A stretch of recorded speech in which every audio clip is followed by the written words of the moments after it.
ಇಂದು ಸಂಜೆ 6 ಗಂಟೆಗೆ big blast. ರಾಜ್ಯದ ಜನರೇ, ಮುಖ್ಯಮಂತ್ರಿಗಳೇ, ಉಪಮುಖ್ಯಮಂತ್ರಿಗಳೇ, ಬಿಜೆಪಿ ಅಧ್ಯಕ್ಷರೇ, ನಿಖಿಲ್ ಕುಮಾರಸ್ವಾಮಿ ಅವರೇ, ಅತಿ ಮುಖ್ಯವಾಗಿ ಮಂತ್ರಿಗಳೇ ಮಿಸ್ ಮಾಡದೆ ನೋಡಲೇಬೇಕು. ಏನದು ಏನದು ಏನದು ವೀಕ್ಷಿಸಿ ಬಿಗ್ ಬ್ಲಾಸ್ಟ್ ಸಂಜೆ 6 ಗಂಟೆಗೆ. ಇಂದು ಸಂಜೆ 6 ಗಂಟೆಗೆ ಬಿಗ್ ಬ್ಲಾಸ್ಟ್. ರಾಜ್ಯದ ಜನರೇ, ಮುಖ್ಯಮಂತ್ರಿಗಳೇ, ಉಪಮುಖ್ಯಮಂತ್ರಿಗಳೇ, ಬಿಜೆಪಿ ಅಧ್ಯಕ್ಷರೇ,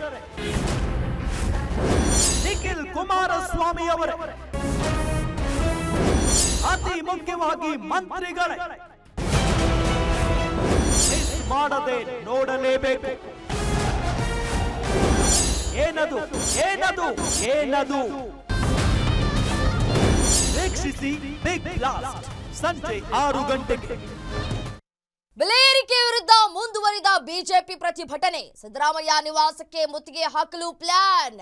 ಸಿಎಂ ನಿವಾಸಕ್ಕೆ ಮುತ್ತಿಗೆ ಮತ್ತು ರಸ್ತೆ ತಡೆಗೂ ನಿರ್ಧಾರವನ್ನ ಕೈಗೊಂಡಿದೆ ಬಿಜೆಪಿ. ಬೆಂಗಳೂರಿನ ಫ್ರೀಡಂ ಪಾರ್ಕ್ ನಲ್ಲಿ ಬಿಜೆಪಿ ಪ್ರತಿಭಟನೆ ನಡೆಸ್ತಾ ಇದೆ. ಅಹೋರಾತ್ರಿ ಧರಣಿ ನಡೆಸ್ತಾ ಇರುವಂತಹ ಬಿಜೆಪಿ ನಾಯಕರು ಸರ್ಕಾರಕ್ಕೆ ಬಿಸಿ ಮುಟ್ಟಿಸಲು ಬಿಜೆಪಿ ನಾಯಕರು ರೆಡಿಯಾಗಿದ್ದಾರೆ. ಕಾರ್ಯಕರ್ತರೊಂದಿಗೆ ರಸ್ತೆಗಿಳಿಯೋದಕ್ಕೆ ಬಿಜೆಪಿ ಪ್ಲಾನ್ ಮಾಡ್ತಾ ಇದೆ.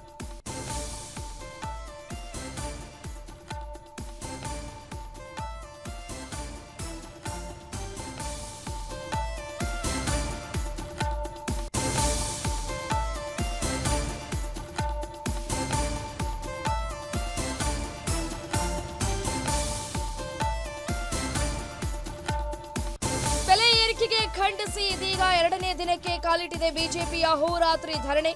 ಇವತ್ತು ಸಿಎಂ ಮನೆಯ ಮುತ್ತಿಗೆಗೆ ಬಿಜೆಪಿ ನಿರ್ಧಾರವನ್ನ ಕೈಗೊಂಡಿದೆ. ರಾಜ್ಯ ಸರ್ಕಾರದ ದರ ಏರಿಕೆ ನೀತಿ ಖಂಡಿಸಿ ಬಿಜೆಪಿ ನಡೆಸ್ತಾ ಇರುವಂತಹ ಅಹೋರಾತ್ರಿ ಧರಣಿ 2ನೇ ದಿನಕ್ಕೆ ಕಾಲಿಡ್ತಾ ಇದೆ.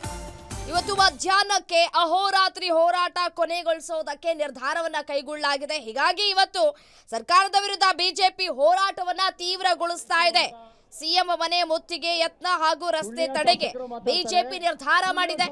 ಫ್ರೀಡಂ ಪಾರ್ಕ್ ಇರುವ ಶೇಷಾದ್ರಿ ರಸ್ತೆ ತಡೆ ನಡೆಸುವ ಮೂಲಕ ಸರ್ಕಾರಕ್ಕೆ ಬಿಜೆಪಿ ನಾಯಕರು ಬಿಸಿ ಮುಟ್ಟಿಸಲಿದ್ದಾರೆ.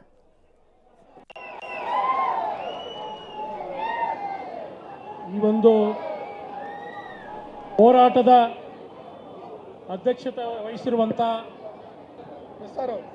ಸುಳ್ಯ ಶಾಸಕರು ಮಾತಾಡ್ತಾರೆ.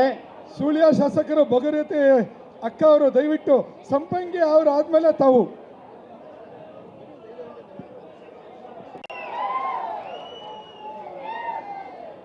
ಈ ಒಂದು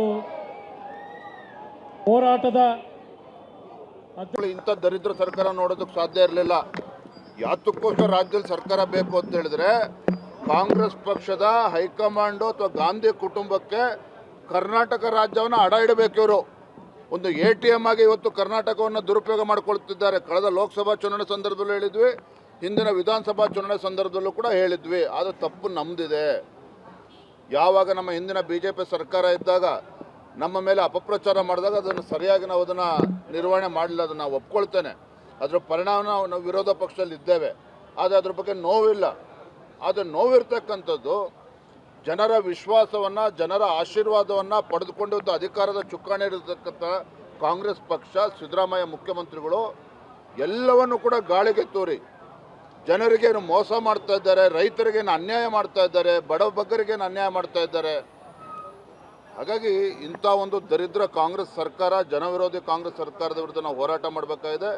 ಹಿಂದೆ ನಮ್ಮ ಮೇಲೆ ಅಪಪ್ರಚಾರ ಮಾಡಿ ಅಧಿಕಾರಕ್ಕೆ ಬಂದಾಗಿದೆ. 40% ಸರ್ಕಾರ ಅಂತ ಹೇಳಿದ್ದು ಆಯಿತು, ನಾವು ಅದನ್ನು ಮುಗ್ಗರಿಸಿದ್ದು ಆಗಿದೆ. ಅದೆಲ್ಲವೂ ಕೂಡ ಮುಗಿದೋದ ಅಧ್ಯಾಯ. ಅದಕ್ಕೆ ಯಾವುದಕ್ಕೂ ಕೂಡ ಪುರಾವೆ ಇಲ್ಲ. ಹಾಗಾಗಿ ಒಂದಂತೂ ಸತ್ಯ, ಭಾರತೀಯ ಜನತಾ ಪಾರ್ಟಿ ನಾವು ನಿರಂತರವಾಗಿ ಇಂಥ ದುಷ್ಟ ಕಾಂಗ್ರೆಸ್ ಸರ್ಕಾರದ ವಿರುದ್ಧ ಬೀದಿಗೆ ಇಳಿದಿದ್ದೇವೆ. ಈಗಾಗಲೇ ನಿರಂತರ ಹೋರಾಟ ಮಾಡೋದ್ರ ಮುಖೇನ ಇವರಿಗೆ ತಕ್ಕ ಶಾಸ್ತಿ ನಾವು ಮಾಡ್ತೇವೆ. Thank you.